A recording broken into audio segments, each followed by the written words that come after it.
If you want to practice all of the new PTE questions using artificial intelligence on an online portal that has a similar marking to your real PTE exam, head over to masterpte.com.au to create a free account. Here, you can practice all 4 sections separately and receive instant feedback for all of your speaking, writing, reading, and listening. You can also view and compare your answers with others who have already succeeded in achieving a high score. Download 9090 Band's template for speaking, writing, and listening. Take mock test, receive instant result, overall feedback, and in-depth analysis which helps you pinpoint exactly where you lose points.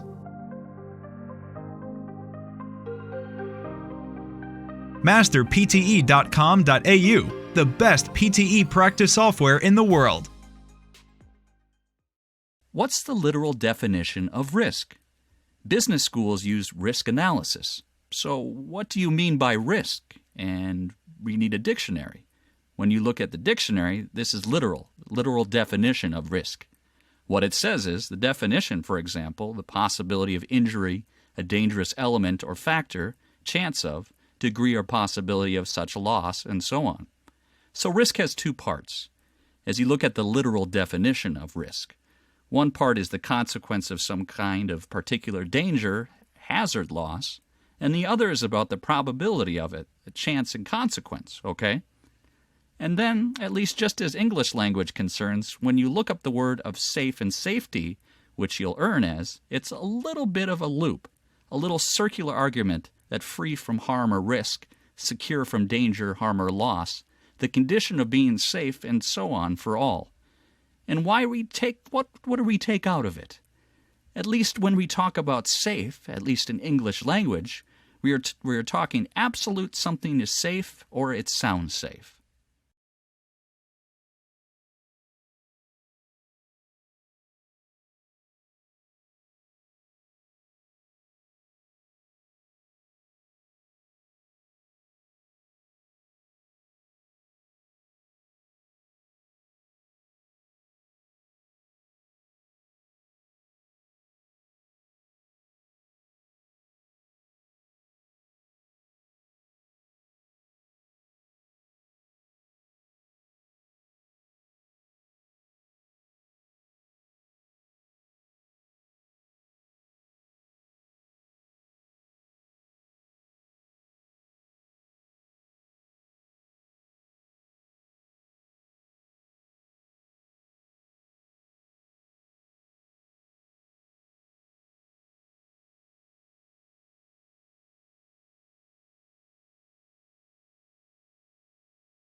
You've got sound receptors in your ear, and they're beautiful. We're not going to talk about them at any length, but there's little flappy, these little spiky things going along in your ear, and they can translate vibrational energy coming from your ear, hitting your eardrum, being translated into a vibration in the fluid in your ear, into a physical motion of these little receptors there, into an electrical motion, into an electrical signal that goes into your ear. So all that's pretty impressive stuff. We're not going to talk about the details of it, but I invite some of you who want to learn more about this, particularly MIT students, I think, find receptors to be really quite remarkable.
Talent is premium, and there is a war for talent in 1990s because of the talent shortage. Companies and countries are recruiting young talented people from different countries and sending young people to universities. Some young people immigrated after they graduated from the university. They compete with local students. Countries and organizations should put talents at the primary positions. The collapse of loyalty makes employees happy to change their workplace for higher income. There are three reasons. First, the change of nature of economy leads to increase in the talents demand and skills needed.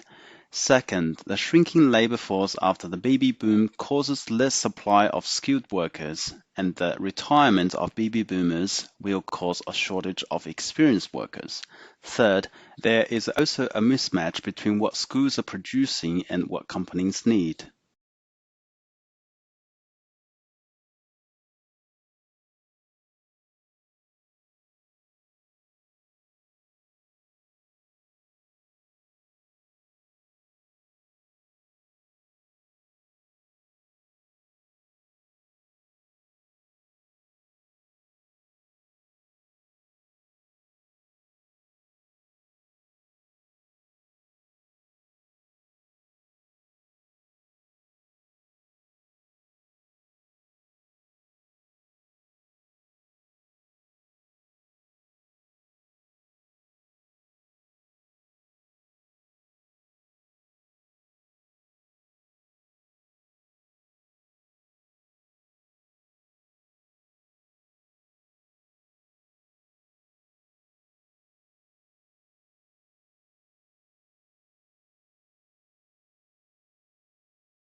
According to the information from skeletons, as we don't have the real people to study on, our ancestors in Stone Age hunted animals for food instead of planting their food. That's why there was a wide variety of food. But the lifestyle was still difficult because they had infection diseases later. Although they had produced hundreds of food, the quality of diets was not good at all.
Last week we talked about how people recognize objects, and really how well people recognize objects, given how difficult the problem is, given how objects can be seen in all different sorts of illumination, in different positions, in different angles. And yet we are able to extract that information. We are able to take the visual stuff out there, interpret it in a way that allows us to recognize all the different things that we can see in our environment. Today we're going to kind of carry on looking at that. We're going to look at what's really a special class of objects. That's the human face. We're going to look at how we recognize human faces and how we do it quite as well as we do. We're really expert at recognizing faces. So again, we can think about how do we take that visual information and how do we transfer it into a form which allows us to put a name to a face and to do all the other clever things we can do with faces. So I'm going to start off again by just pointing out that it's a hard problem. Face recognition is a hard problem, and it's a clever thing we do. If you think about all the different types of faces you can recognize and all the different types of information you can get from the face, you kind of start to appreciate how well we can do face recognition.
Well, I would argue that what they will say was the most important thing to happen in the early 21st century was the merger of globalization and the IT revolution. The two really fused in a way that more and more IT started to drive more and more globalization, and more globalization started to drive more and more IT.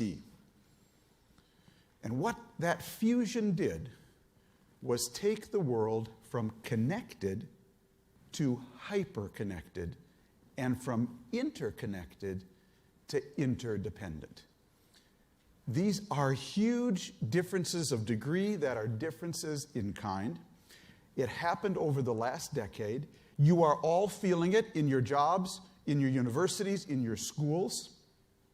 But no one's really explaining it to people. Everyone's living this fusion now. The plumbing of the world fundamentally changed in the last 10 years.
Let's think about perhaps the top 10 things that people would like to know or ought to know about Shakespeare if they're getting into his works.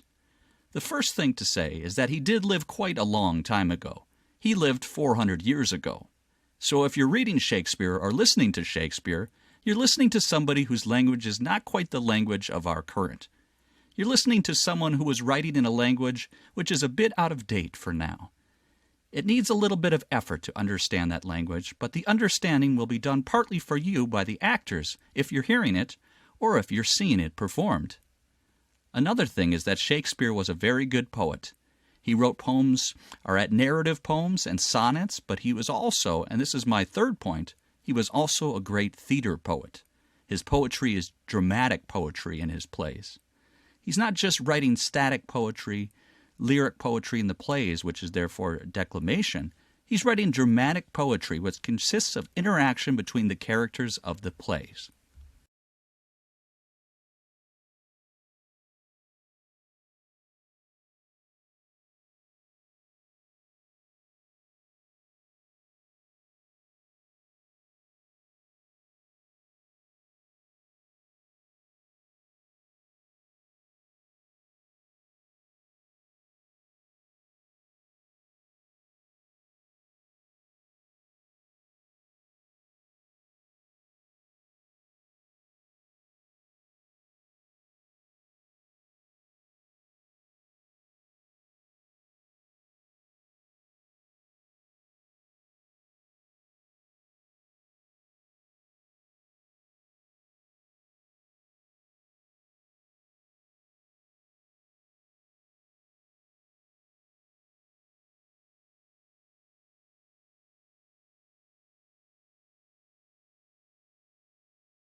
The main reasons for global bees' decline are industrial agriculture, parasites, pathogens, and climate change.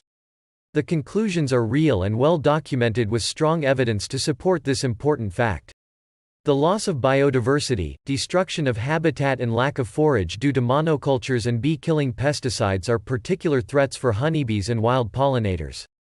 It is becoming increasingly evident that some insecticides, at concentrations applied routinely in the current chemical-intensive agriculture system, exert clear, negative effects on the health of pollinators, both individually and at the colony level. The observed, sublethal, low-dose effects of insecticides on bees are various and diverse. Most importantly, the main drivers of the decline are varied depending on different species, and people are becoming aware of the problems in order to take some actions before huge loss to our agriculture occurs.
People forget things every day, including experiences, feelings and thoughts, and we call this process biological forgetting. Remembering is hard for people, and people try to overcome biological forgetting. Humans' memory is not fixed, but it can be reconstructed and shaped by the past. People can capture precise things for a long period.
Poverty control is important in emerging world.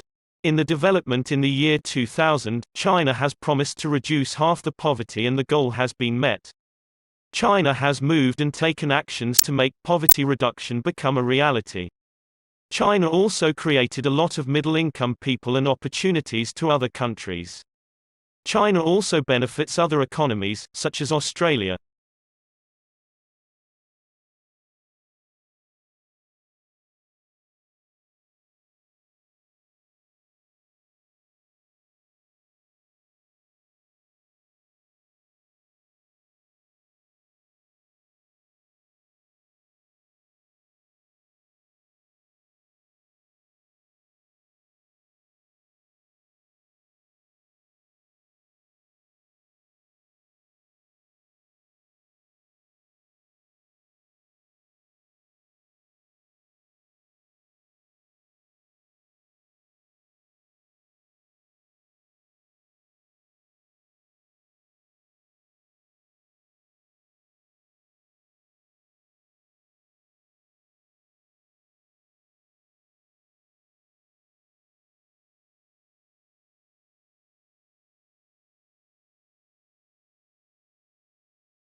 If you want to practice all of the new PTE questions using artificial intelligence on an online portal that has a similar marking to your real PTE exam, head over to masterpte.com.au to create a free account.